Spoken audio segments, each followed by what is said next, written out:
Bonjour les amis, ça va recommencer.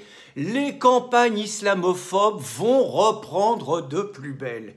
Il a suffi qu'hier soir, à Bridge London, 6 ans d'anglais dans les écoles publiques, donc à Bridge London, une attaque au couteau ait lieu qui fasse 2 morts et 5 blessés et qu'à La Haye, une autre attaque au couteau ait lieu qui fasse 3 blessés pour que tout le monde accuse l'islam, pour que tout le monde accuse les disciples de la religion d'amour, de tolérance et de paix. Et pourtant, j'ai fait une enquête sérieuse toute la nuit.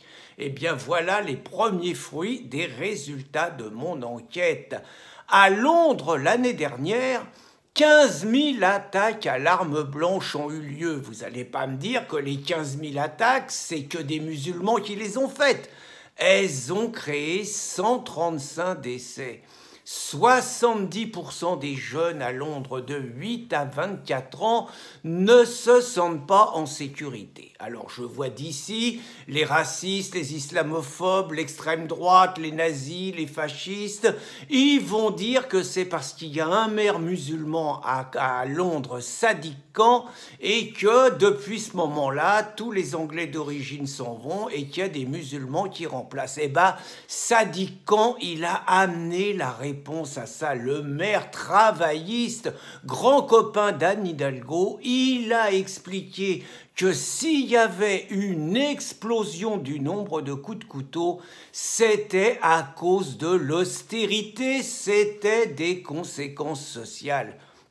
Et il a expliqué que s'il y avait davantage de tribunaux islamiques en Grande-Bretagne et à Londres, les musulmans ils pourraient plus facilement régler leurs problèmes entre eux. Donc, première chose, pas touche à l'islam. Cet attentat d'hier, on n'a aucune preuve que ça vient de l'islam. Alors je vois d'ici, certains vont me dire que l'homme accusé, parce que le doute doit profiter à l'accusé. L'homme accusé donc d'avoir donné les coups de couteau, Ousmane Khan, il avait 28 ans et il avait été condamné en 2012 à 16 ans de prison. Alors les médias ils disent qu'il préparait un attentat terroriste. Et ben moi j'ai enquêté, c'est faux! C'est totalement faux. Il préparait pas un attentat terroriste, il préparait un attentat anticapitaliste. Ça n'a rien à voir. Il voulait faire sauter la bourse de Londres. Eh ben, c'est un acte de classe. Il était révolté par les inégalités sociales et par les profits insupportables des milliardaires qui mettaient leur argent à Londres. C'est pour ça qu'il a voulu faire sauter la bourse de Londres. Et il se tenait bien en prison, c'était un bon gars. La preuve, il avait été condamné à 16 ans. Au bout de 6 ans, il l'avait laissé sortir tellement il s'était bien tenu. Alors après, tout le monde dit qu'il a donné des coups de couteau en criant à la Akbar. Est-ce qu'on sait vraiment ce qui s'est passé? Est-ce qu'on est certain que le malheureux Ousmane Khan n'aurait pas été victime d'injures racistes? Est-on certain qu'il n'aurait pas été confronté à un mauvais regard? S'il a demandé une cigarette à un passant, est-ce qu'on ne lui aurait pas refusé la cigarette? Ou peut-être la lui aurait-on donné, mais que quand il a demandé le paquet de cigarettes, on la lui a refusé. Et c'est quand même très impoli, c'est très violent.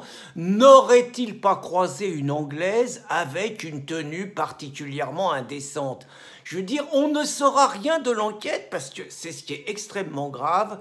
J'ai regardé les images. Le malheureux Ousmane, il a été abattu comme un chien au sol par un policier qui était à 1 mètre de lui.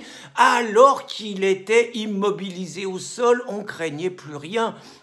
Une véritable exécution. Alors moi je vais vous dire, ça serait en France, on aurait l'inspection générale des services de police qui ferait une enquête et le policier y serait suspendu immédiatement. Ça ne traînerait pas. Alors que là, finalement, vous vous rendez compte le message?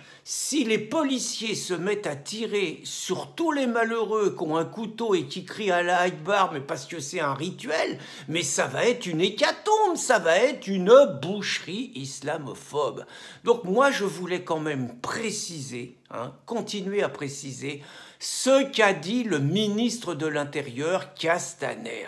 Il a dit que l'islamisme, c'était le pire ennemi de l'islam et il a demandé à ses préfets de lutter contre l'islamisme pour mieux protéger l'islam. Donc moi, je tiens à préciser les choses encore une fois et ça commence à être fatigant. Je le redis, l'islam n'a rien à voir avec ce qu'il s'est passé hier à Londres ou à La Haye. C'est l'islamisme. Et donc, l'islamisme, c'est le contraire de l'islam. N'allez pas croire ce poète kabyle qui vous disait que l'islam, c'était l'islamisme au repos et que l'islamisme, c'était l'islam en action. C'est pas vrai, tout ça, ça n'a rien à voir. Donc, les deux tours aux États-Unis en 2001, c'était l'islamisme, c'était pas l'islam. Madrid en 2004, l'islamisme, pas l'islam. Londres en 2005, l'islamisme, pas l'islam. Mera, c'était un islamiste, c'était pas un musulman, il avait pas lu le Coran. Karim Zeribi, il arrête pas de nous le dire sur tous les plateaux. Charlie Hebdo, c'était l'islamisme, c'était pas l'islam. Nice, c'était l'islamisme. Le Bataclan, c'était l'islamisme.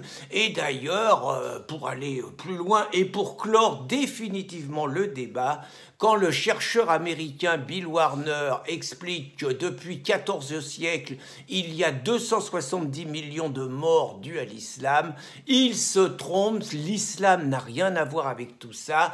Encore une fois, c'est l'islamisme. Voilà ce qu'il faut marteler matin, midi et soir sur tous les plateaux de télé pour éviter que la haine ne se propage en France. Je compte sur Karim Zeribi pour expliquer donc que tous ceux qui tuent au nom d'Allah ne sont pas des musulmans parce qu'ils n'ont pas lu le Coran et que tout ça c'est l'islamisme qui est le contraire de l'islam.